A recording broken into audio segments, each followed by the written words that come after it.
चौथा प्रश्न, आपकी जय हो। मैं 1000 जन्मों में भी इतना नहीं प्राप्त कर सकता था जितना आपने अनायास मुझे दे दिया है। मुझे अपने शिष्य के रूप में स्वीकार करें। लिया तुमने तो शिष्य हो गए। शिष्य का होना मेरी स्वीकृति पर निर्भर नहीं, शिष्य का होना तुम्हारी स्वीकृति पर निर्भर है। शिष्य का अर्थ होता है जो सीखने को तैयार। शिष्य का अर्थ होता है जो झुकने को, झोली भरने को राजी। शिष्य का अर्थ होता है विनम्रता से सुनने को, शांत भाव से मनन करने को, ध्यान करने को उत्सुक। तुम शिष्य हो गए। अगर तुमने लिया तो लेने में ही तुम शिष्य हो गए। शिष्य का होना मेरी स्वीकृति पर निर्भर नहीं होता। मैं स्वीकार भी कर लूं और तुम अगर न लो तो मैं क्या करूंगा? मैं स्वीकार ना भी करूं और तुम लेते चले जाओ तो मैं क्या करूंगा? शिष्यत्व तुम्हारी स्वतंत्रता है, यह किसी का दान नहीं। शिष्यत्व तुम्हारी गरिमा है। इसके लिए किसी प्रमाण पत्र की जरूरत नहीं है। इसलिए तो एकलव्य जंगल में भी जाके बैठ गया था। देखा, द्रोणाचार्य ने तो इंकार भी कर दिया था, फिर भी उसने फिक्र न की। गुरु ने तो इंकार ही कर दिया, लेकिन शिष्य शिष्य बनने को राजी था, तो गुरु क्या कर सका? एक दिन गुरु ने पाया कि गुरु को हरा दिया शिष्य ने। एकलव्य तो मिट्टी की मूर्ति बना के बैठ गया, उसी के सामने अभ्यास करने लगा, उसी की आज्ञा मानने लगा, उसी के चरण छूने लगा। जब द्रोण को खबर लगी कि एकलव्य बहुत निष्णात हो गया है, तो वो देखने गए। चकित हो गए, चकित ही न हुए, घबरा भी गए। इतने घबरा गए क्योंकि एकलव्य ने इस तरह साधा था कि अर्जुन फीका पड़ता था। द्रोण कोई बहुत बड़े गुरु ना रहे होंगे, एकलव्य बहुत बड़ा शिष्य था।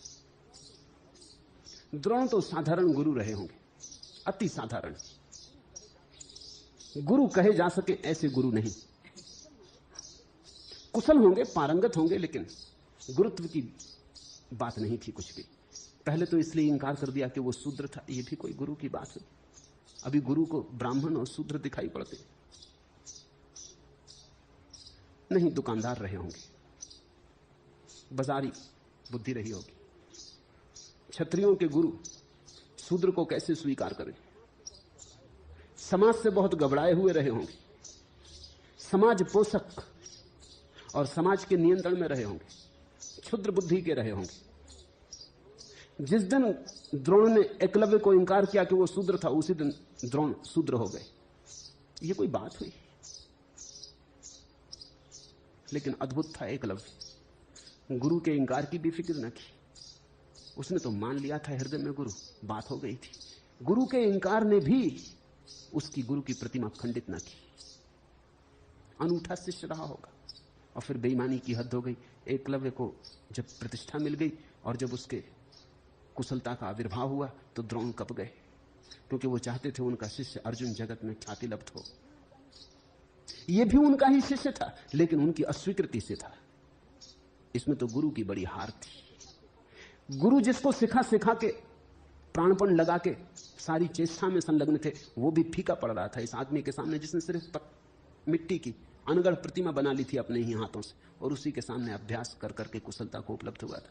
उससे अंगूठा मांग लिया। बड़े आश्चर्य की बात है, दीक्षा देने को तैयार ना हुए थे, दक्षिणा लेने पहुंच गए। लेकिन अद्भुत शिष्य रहा होगा एकलव्य। जिसने दीक्षा देने से इंकार कर दिया था, उसको उसने दक्षिणा देने से इंकार ना किया। एकलव्य जैसा शिष्य ही शिष्य है। उसने तत्क्षण अपना अंगूठा काट के दे दिया। दाएं हाथ का अंगूठा मांगा था। चालबाजी थी, राजनीति थी कि अंगूठा कट जाएगा तो एकलव्य की धनुर्विद्या व्यर्थ हो जाएगी। ये द्रोण निश्चित ही दुष्ट प्रकृति के व्यक्ति रहे होंगे। गुरु तो दूर, इनको सज्जन कहना भी कठिन। ये भी क्या चाल खेली और भोले भाले शिष्य से खेली। और फिर भी हिंदू गुरु द्रोण को माने चले जाते हैं, गुरु कहे चले जाते हैं। सिर्फ ब्राह्मण होने से थोड़ी कोई ब्राह्मण होता है। ब्राह्मण था एकलव्य और द्रोण शूद्र थे।